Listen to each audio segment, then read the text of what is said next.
Balik kepada basic sahabat. Memiliki lesen memandu tidak wajib kepada rakyat Malaysia, tak wajib.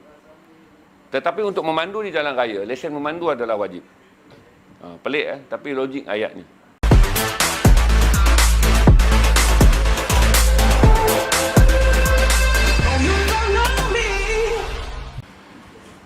Tuan-tuan dan puan-puan yang dihormati, hari ini kita akan bercakap tentang isu mengenai nasib mereka yang tidak divaksin. Ini adalah isu yang kembali menjadi perdebatan hari ini.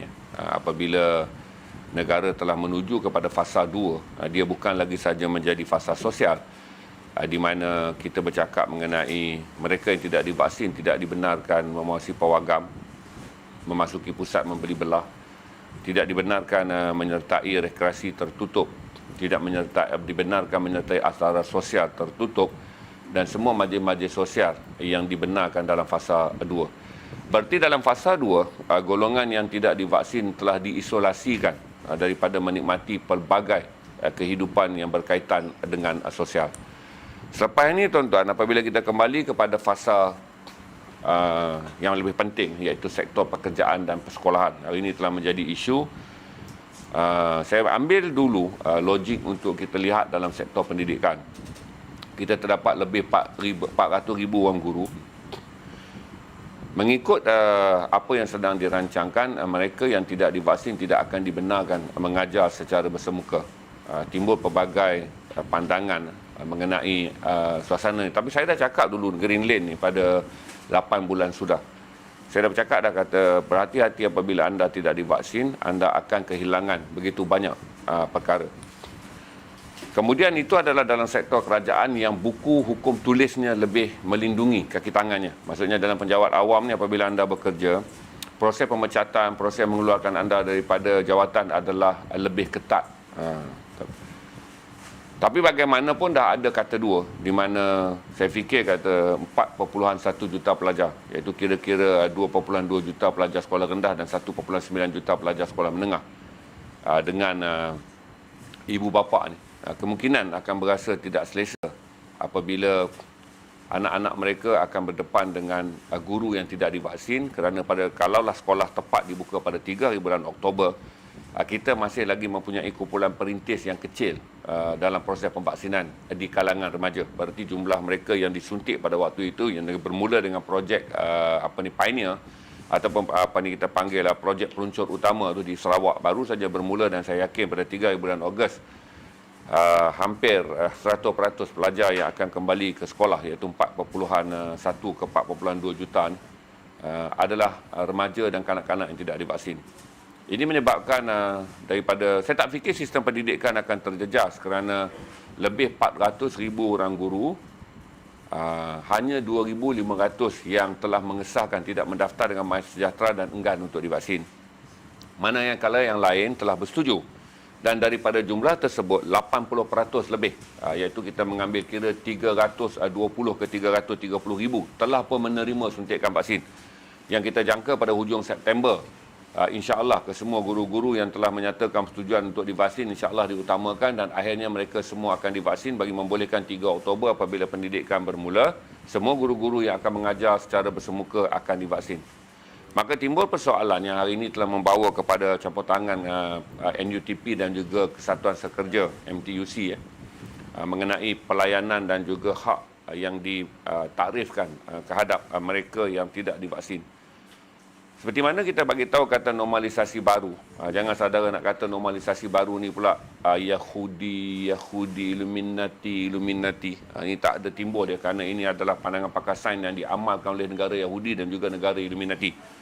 Di mana negara Illuminati, Mahfuz tolong bagi slide CNN tu.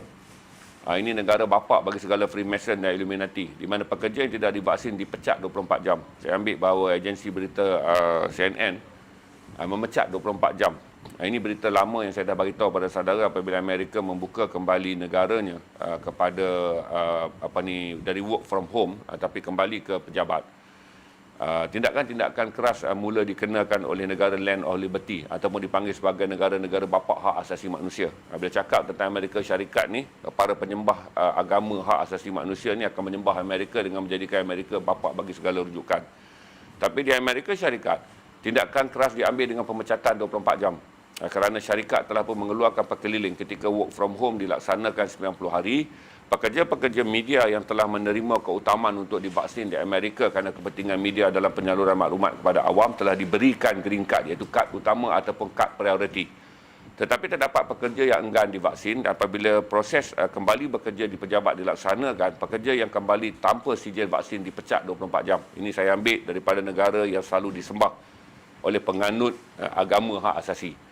Manakala di Perancis pula, saya beritahu pada saudara, gerakan mereka yang tersisih daripada pemvaksinan, mereka yang enggan divaksin menjadi lebih besar. Di Amerika tak banyak demonstrasi, tetapi di Perancis adalah negara induk yang dipanggil sebelum datang Land of Liberty Amerika Syarikat pada tahun 1766. Revolusi Perancis lebih dulu diasaskan oleh kuasa rakyat, di mana terdapat antara 127,000 hingga 220,000 orang yang keluar berdemonstrasi selama 11 minggu berturut-turut, termasuk rehat lepas. Maksudnya rehat depan ni akan jadi minggu yang ke-12.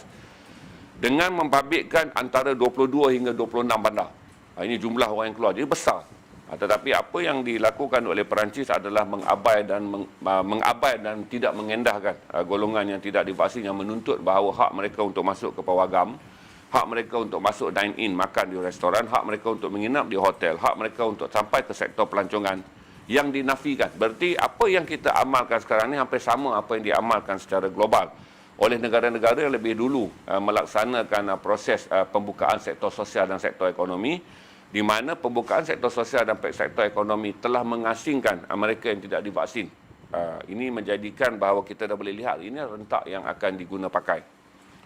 Penghujah-penghujah mengatakan bahawa apabila vaksin tidak diwajibkan, kenapa mereka disisihkan? Ini perkata penghujah-penghujah yang menganggap bahawa agak dramatik dan agak kurang adil.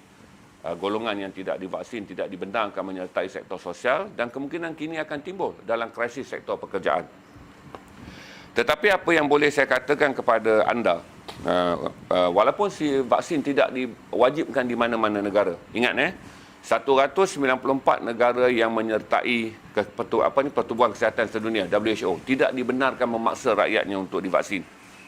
Ingat 194 negara yang menyertai WHO tidak membenarkan mana-mana negara menjadikan vaksin ini sebagai satu perkara yang wajib. Itu isyarat yang dihantar oleh WHO dan Malaysia adalah negara anggota. Tetapi saya bagi tahu juga pada saudara, kesemua negara yang berada dalam bawah-bawah WHO mengenakan undang-undang tidak membenarkan sebarang bentuk penerbangan ataupun penggunaan lapangan terbang ataupun penggunaan rentas negara ke atas mereka yang tak divaksin. Berarti walaupun vaksin tidak diwajibkan, tetapi semua negara bersetuju bahawa garis sempadan untuk direntas oleh mana-mana warga negara wajib adalah hanya untuk mereka yang divaksin. Jadi dia ada pertembungan di antara tidak diwajibkan oleh WHO tetapi dipraktikkan sebagai wajib dalam konteks rentas sempadan. Berarti saudara yang hanya divaksin boleh merentas sempadan mana-mana negara. Kesatuan Eropah lebih dulu mengamalkannya. Malah walaupun negara-negara seperti Amerika Syarikat, orang yang telah divaksin 2 dos pada minggu lalu telah diharamkan terbang ke Eropah. Kerana nanti saya akan tunjuk data jangkitan yang membawa kematian di Amerika kini melebihi 1,000 kes sehari. Amerika melonjak kembali dengan angka kematian yang tinggi dan jumlah angka kematian yang tinggi disumbangkan oleh masyarakat Amerika yang enggan divaksin. Jadi apa yang berlaku di negara kita sekarang akan timbul perdebatan. Buat masa sekarang, sekolah nak dibuka pada 3 hari bulan secara penuh. Berarti guru-guru akan hadir penuh, murid-murid akan hadir penuh, maka perdebatan berlaku.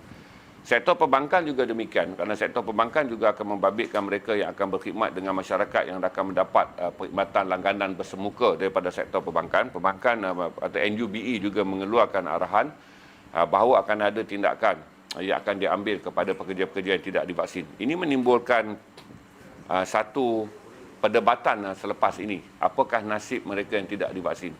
Tuan-tuan dan puan-puan, suka saya jelaskan. Saya lama dalam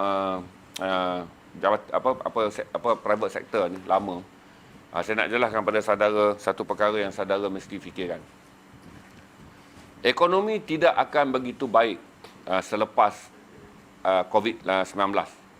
Ekonomi tak akan begitu baik. Ekonomi tak akan mencanak naik secara mendadak. Banyak syarikat akan menyusun semula penstrukturan mereka.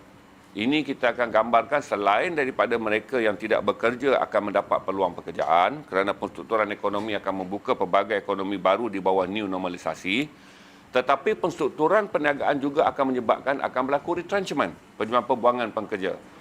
Di mana syarikat-syarikat yang mula merasakan mereka perlu menyusun semula, terutama orientasi jahat yang selalu digunakan oleh syarikat-syarikat adalah menamatkan pekerja-pekerja yang bergaji besar, senior, kemudian mengurangkan kos pembayaran gaji dan mengambil pekerja baru yang dibayar dengan gaji yang lebih rendah tetapi mempunyai skill, motivasi, integriti dan juga pemulasan tenaga kerja yang lebih maksimum apabila mereka mengambil pekerja baru. Berarti salah satu daripada cara penyisihan secara halus yang tak boleh dicabar ataupun kalau dicabar di mahkamah perusahaan pun peluang untuk menang adalah tipis, iaitu mereka yang tidak divaksin. Berarti ia memberi lebih ruang kepada syarikat-syarikat yang ingin melaksanakan retrenchment ataupun pengurangan tenaga kerja, meletakkan kumpulan yang tidak divaksin sebagai entiti utama untuk disisihkan. Tetapi mereka masih menggunakan alasan ini adalah pengelecehan operasi kerana syarikat terjejas teruk setelah 18 ataupun 20 bulan tidak dapat beroperasi. Apabila mereka menghantar laporan kewangan dan kedudukan syarikat yang sangat kritikal kepada Jabatan Buruh, maka Jabatan Buruh tidak mempunyai pilihan kerana syarikat-syarikat ini berjaya membuktikan secara akaun kewangan mereka terjejas teruk. Kalaulah dulu, tuan-tuan, kumpulan utama yang akan disisihkan, kerana saya berada banyak kali dalam pengendalian HR, kerana saya bekerja di 6 syarikat. Saya ada 3 syarikat saya bekerja, saya terlibat dalam pengendalian HR, iaitu bagaimana kita memilih struktur untuk mengecilkan operasi syarikat, resizing kita panggil, dan siapa yang akan dikeluarkan daripada syarikat. Kebiasaannya, kumpulan yang kita akan pilih dulu adalah mereka yang bergaji besar, berusia dan tidak produktif. Mereka disenaraikan dulu. Yang kedua, kumpulan pengurusan pertengahan yang kita anggap pengurusan tertinggi boleh terus saja berurusan dengan kumpulan eksekutif kerana teknologi pentadbiran berdasarkan komunikasi moden membolehkan kumpulan yang berada dalam pengurusan pertengahan tidak berada sebagai key player dalam syarikat. Kebiasaan bagi syarikat-syarikat yang besar, golongan ini mencapai gaji antara 7 hingga 12 ribu. Mereka disisihkan dan terus saja kumpulan pengurusan atasan ni yang biasanya mencapai gaji antara 12 hingga 18 ribu, berurusan terus saja dengan senior eksekutif yang bergaji 3 hingga 5,500. Jadi ini membolehkan golongan ini menjadi strata utama. Tetapi apabila wujudnya new normalisasi, dia akan memberi lebih ruang bahawa opsional yang akan dapat kepada syarikat adalah mengeluarkan mereka yang tidak divaksin.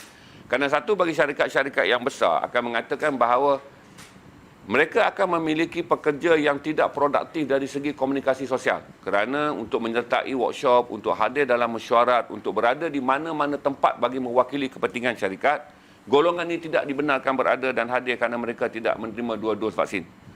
Manakala apabila mesyuarat tidak dilaksanakan, adalah mustahil sistem video perlu disediakan dalam bilik mesyuarat untuk mereka yang telah divaksin. Manakala orang yang tidak divaksin akan mengambil telekonferensi melalui sistem video, dia meningkatkan kos syarikat dan dia menyebabkan mereka yang tidak divaksin akan menerima pelayanan istimewa yang menelankan kos biaya yang tinggi. Ini membuatkan kebanyakan syarikat-syarikat swasta yang saya dah faham dah mentaliti dia, tuan-tuan. Saya berada di sana lama. Syarikat-syarikat swasta akan mengambil langkah mudah dengan mencari ruang bagi menggunakan beberapa alasan yang kemungkinan bukan alasan vaksin, tetapi akan berlaku penyingkiran ke atas mereka yang tidak divaksin apabila berlaku besar-besaran langkah penyusunan semula syarikat apabila ekonomi dibuka. Saya fikir pada fasa suku pertama 2022, iaitu bulan Januari hingga bulan Mac, banyak syarikat-syarikat besar akan mula sibuk dengan penstrukturan. Apabila ekonomi dibuka, syarikat mula melihat kembali kewangan. Syarikat-syarikat yang diburu oleh bank kerana hutang, syarikat-syarikat yang mula memburu bank untuk membuat pinjaman baru. Kebanyakan syarikat-syarikat ini akan menghantar blueprint baru, apa yang dipanggil sebagai new normalization operation, potensi kewangan dan juga bagaimana penstrukturan korporat dibuat. Dan salah satu penstrukturan korporat yang selalunya mereka buat adalah mengurangkan kos operasi.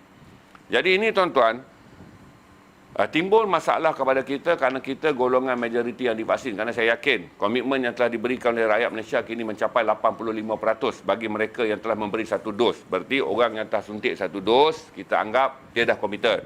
Walaupun negara belum lagi mencapai 70% mereka yang telah menerima 2 dos vaksin, tapi kita ukur 85%. Dengan jumlah suntikan 320,000 sehari, saya yakin bahawa pada penghujung bulan November kita boleh mencapai 90% rakyat Malaysia yang telah komited dengan 1 dos dan kita boleh mencapai 75% rakyat Malaysia yang komited dengan 2 dos. Tapi apabila tamat saja hujung Oktober, di mana Oktober 2021 ni, di mana kita anggap kata fasa pemvaksinan bagi dos yang dirancang kepada golongan 18 tahun ke atas, saya yakin Malaysia akan mencapai 95% rakyat Malaysia yang komited untuk menerima vaksin. Ini menjadikan kita yang mempunyai 95% pemvaksinan akan terpaksa memikirkan bagaimana kita berada di kalangan mereka yang berada 5% yang tidak divaksin. Bagi sistem kesihatan dan juga sistem kemanusiaan, berarti sekarang ni orang yang telah divaksin akan terpaksa menjaga keselamatan orang yang tidak divaksin. Kerana tuan-tuan tahu bahawa majoriti mereka yang divaksin, iaitu 97% orang yang divaksin, akan menerima jangkitan pada tahap 1 dan tahap 2, di mana ada kemungkinan besar Malaysia akan mengisytiharkan pada 1 hari bulan Oktober, 1 hari bulan November, negara ini adalah negara endemik. 1 hari bulan November tahun 2021. Saya yakin mengikut jadual dan juga tata cara dan tata urus yang dibuat oleh YB Khairy Jamaluddin, ada potensi kita akan mengisytiharkan endemik apabila fasa suntikan telah pun berakhir berdasarkan unjuran kerajaan pada 30 hari bulan Oktober 2021. Yang kita ingin memulakan kehidupan dengan menerima mereka yang dijangkiti COVID-19 pada tahap 1 dan tahap 2 sebagai flu. 3, 4, 5 saja yang akan dianggap sebagai kes COVID. Berarti orang yang tidak divaksin masih lagi boleh dijangkiti oleh kita. Berarti kalau saya ni ada tahap 1 dan Jack ada tahap 2, kami akan datang berinteraksi seperti biasa. Kerana satu, orang yang berada pada tahap 1 dan tahap 2, virusnya tidak berupaya menjangkiti orang lain. Virusnya tak upaya. Kerana virusnya hanya boleh berkitar dalam tubuh orang yang dijangkiti tetapi tidak boleh menjangkitkan orang lain. Walaupun virus berada dalam kawasan hidung sebagai zon yang paling sensitif, tetapi dia tidak cukup kuat untuk menghasilkan lebihan virus bagi menjangkiti orang lain. Tetapi kalaupun dia menjangkiti sesama orang yang divaksin, dia sama seperti mana kita hidup dengan flu sekarang, tuan-tuan. Orang-orang yang kena flu, dia akan minta MC. Ataupun kalau dia rasa flu okey, dia masih boleh bekerja. Tetapi endemik bererti COVID-19 hanya dianggap sebagai flu. Ini menyebabkan kalaulah kita berdepan dengan orang yang tidak divaksin, kita akan menganggap kita yang memberi bahaya kepada dia. Kerana sekarang tuan-tuan harus ingat, apabila new normalisasi berlaku, golongan yang tidak divaksin akan menjadi mangsa. Kerana selain daripada mangsa pengasingan sosial, mereka juga menjadi mangsa yang perlu kita lindungi kerana kita adalah ancaman mati kepada mereka. Ancaman maut, ancaman wabak kepada mereka. Kerana kita yang positif tetapi 1 dan 2. Ini akan menimbulkan satu lagi persekitaran kerja yang akan banyak difikirkan. Tetapi setakat yang saya tengok yang telah dilaksanakan, saya lebih suka tuan-tuan lihat ucapan saya bukan sebagai ucapan pro-vaksin atau anti-vaksin. Ucapan saya adalah melihat bagaimana proses sosialisasi dalam new normalisasi akan diamalkan. Ini akan menjadikan, satu saya berani jaminlah, bagi kumpulan sumber manusia ni, saya dah tahu dah cara mereka buat keputusan, tuan-tuan. Saya berada dalam pengurusan tertinggi lama dan selalu suara-suara pandangan-pandangan yang humanis, yang bertimbang rasanya adalah yang terakhir difikirkan. Selalunya kumpulan-kumpulan HR dan syarikat-syarikat korporat yang besar akan berfikir pandangan pragmatis, iaitu apa yang logik dan wajar dilakukan bagi membolehkan sesuatu masalah syarikat diselesaikan. Kalau syarikat perlu mengecilkan operasi, cari di mana sizing perlu dibuat. Dan saya yakin sizing kali ini akan menumpukan mereka yang tidak divaksin sebagai kumpulan yang perlu dikeluarkan daripada syarikat. Jadi tuan-tuan fikir semua benda ni, kerana saya tak fikir, kata saya berada lama, tuan-tuan. Akta buruh tidak banyak memberi perlindungan. Saudara pun tahu begitu banyak retrenchment dibuat secara berleluasa sebelum COVID pun. Apabila negara mula mengalami kemelesetan ekonomi pada 2015, sampailah sebelum COVID-19 melanda. Saudara dah lihat begitu banyak syarikat-syarikat besar. Syarikat-syarikat yang untung berbilion daripada sektor perbankan pun mengatakan mereka perlu membuat pengecilan operasi kerana kos operasi. Penutupan cawangan-cawangan bank kerana orang pergi kepada online banking. Penutupan cawangan-cawangan bank kerana pengambil alihan dan juga JV bank. Penutupan cawangan-cawangan bank atas alasan keselamatan dan pelbagai. Dan ini menyebabkan apabila online digital, perbankan digital ataupun online mengambil alih, ramai pekerja-pekerja manual yang selama ini memberi perkhidmatan direct akan dikurangkan. Dan saya percaya bahawa ini juga akan menjadi trend kepada sektor swasta, Dan sektor swasta akan menjadikan, perkataan saya haluslah, memangsakan mereka yang tidak divaksin untuk dikeluarkan daripada senarai, untuk dijadikan letak utama. Selain saya kata tadi, bergaji besar, berusia tetapi tidak produktif. Mereka dikeluarkan kerana kerja mereka boleh diambil oleh senior eksekutif dia. Berarti naikkan pangkat seorang eksekutif pada senior eksekutif dengan gaji minimum antara range 20 ke 30% daripada gaji eksekutifnya kepada senior eksekutif. Keluarkan seorang pengurus ataupun penolong pengurus yang memiliki gaji antara 5 ke 8 ribu ringgit. Jadi dengan 5 ke 8 ribu ringgit seorang pekerja itu telah dibuang. Kenaikan bagi mereka yang bergaji 3 ke 5 ribu ringgit untuk memegang jawatan senior eksekutif hanya menelan biaya antara 300 ke 500. Begini jimat yang sangat besar kerana penjimatan ke atas seorang pembuangan, seorang pekerja yang dibuang akan menjimatkan 90%.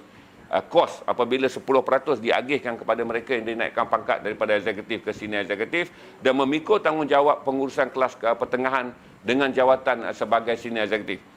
Dan inilah kemudian yang akan menjadikan sasaran kepada kelompok yang tidak divaksin untuk menjadi mangsa kepada apa yang dipanggil sebagai new normalisasi apabila berlaku perstrukturan korporat atas rancangan memulakan kembali ekonomi baru setelah COVID-19 berakhir.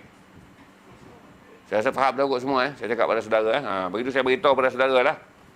Balik kepada basic saudara. Memiliki lesen memandu tidak wajib kepada rakyat Malaysia. Tak wajib.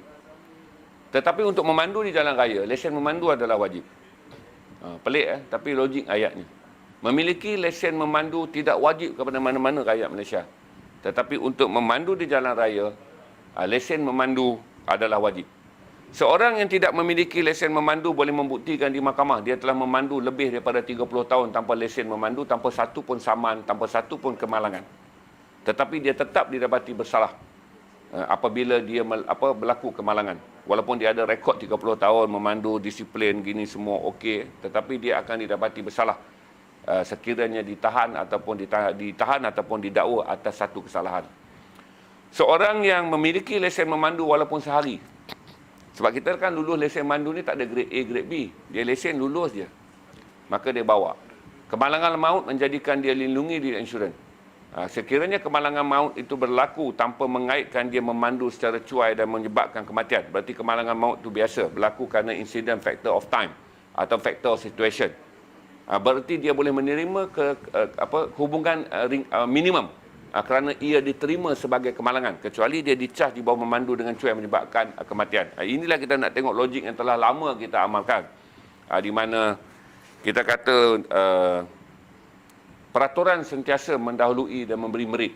Walaupun undang-undang ini bukanlah undang-undang wajib, tapi saya masih lagi cuba mengingatkan tuan-tuan yang mempunyai keluarga atau diri tuan-tuan sendiri yang tidak divaksin, bersedialah, kerana saya fikir kata secara halus, saya beritahu saudara tuan-tuan, kekejaman bukanlah pembantaian di jalanan.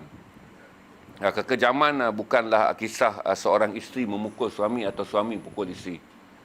Kekejaman bukanlah kisah mengenai sekumpulan gangster yang datang pantai dan juga memukul seorang yang tidak berdaya untuk melawan kumpulan gangster. Kekejaman mempunyai tafsiran yang sangat licik dan halus dalam era moden. Kekejaman yang paling besar adalah selalu yang diamalkan oleh golongan pemodal untuk menyingkir golongan pekerja. Berarti vaksin akan menjadi lagi satu kekejaman halus yang memberikan lebih ruang kepada golongan saya sebutlah HR kapitalis ni untuk mengambil langkah-langkah penyisihan, dan kemudian langkah-langkah penyisihan ini pula akan diabaikan oleh banyak pihak kerana mereka menganggap bahawa golongan yang tidak divaksin perlu menerima padah dan hukuman apabila new normalisasi.